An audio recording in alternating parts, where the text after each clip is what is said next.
सतनामी बघवा, सतनामी बघवा, सतनामी बघवा, सतनामी बघवा।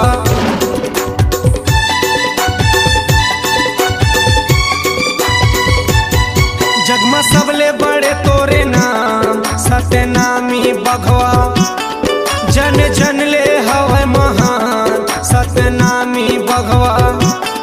जेकर चिन्हा जोड़ा जाते खाम सतनामी बघवा। जेकर मुख में सदा सतनाम सतनामी बघवा। हमला कई थे दाई वो सतनामी बघवा।